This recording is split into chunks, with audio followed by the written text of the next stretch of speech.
No Chile, os candidatos Janet Jara e José Antônio Cast avançaram na disputa e vão agora para o segundo turno das eleições presidenciais no país. Nosso editor de internacional, Fabrício Naitsky, tem todos os detalhes, como é que foi a segunda-feira, um dia depois das eleições, como é que ficaram os resultados finais por lá. Bem-vindo, boa noite. Boa noite, Thiago. Boa noite a todos que acompanham o Jornal Jovem Pan. O dia foi de retomada de campanha. Tanto Janet Jara quanto José Antônio Cast já foram para as ruas, porque não há tempo a perder. O segundo turno é daqui a um mês, no dia 14 de dezembro, e principalmente para Janet Jara é um caminho que promete ser longo e muito complicado, já que a vantagem, embora tenha terminado na segunda posição, é do oposicionista José Antônio Cast, que já conseguiu o apoio de outros dois candidatos derrotados nesse primeiro turno. Vamos dar uma olhadinha em como fecharam os números. A gente trouxe aqui no nosso telão os resultados das eleições de ontem.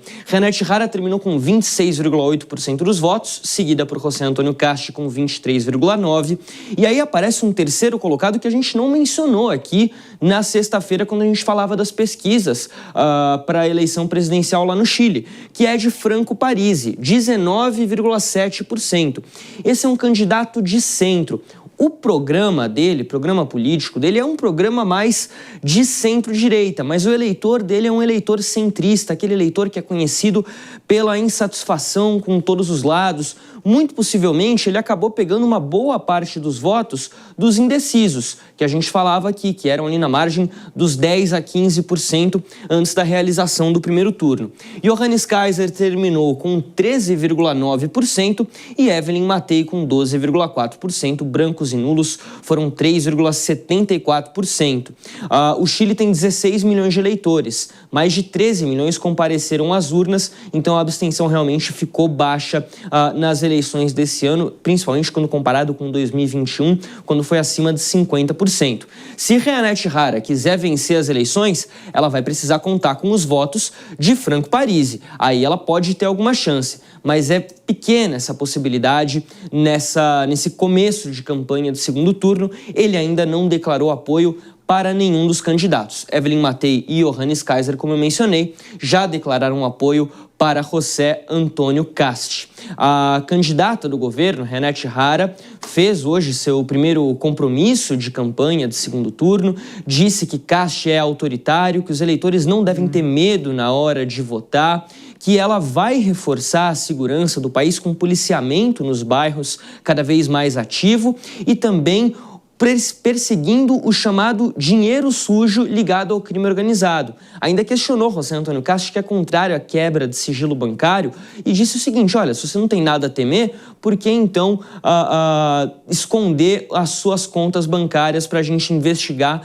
quem é que está recebendo dinheiro sujo, quem é que está recebendo dinheiro do crime organizado? José Antônio Cast foi para o sul do país, lá para Temuco, a 800 quilômetros da capital Santiago, disse que vai recuperar o Chile da crise da delinquência, do terrorismo, da crise econômica, mas que isso vai exigir sacrifícios. Ele está prometendo construir, inclusive, um muro no norte do país, na fronteira com o Peru, por onde vem uma grande parte dos imigrantes ilegais que vivem hoje no Chile, a grande maioria deles venezuelanos. O segundo turno promete ser duro, mas a vantagem nesse primeiro momento, quem larga na frente, a expectativa é que seja mesmo José Antônio Cast. Pois é, os apoios serão fundamentais, como sempre, para um segundo turno. Agora, mudando de assunto, o presidente dos Estados Unidos, Donald Trump, afirmou hoje que pode conversar com Nicolás Maduro. Como assim, meu caro Fabrício Naitsky? Pois é, né, Thiago? Essa situação tem esquentado bastante, mas é um sinal, vamos pensar, né, relativamente positivo, porque antes os dois presidentes conversando, tentando alguma solução negociada, do que propriamente ataques acontecendo, principalmente aqui do lado do Brasil.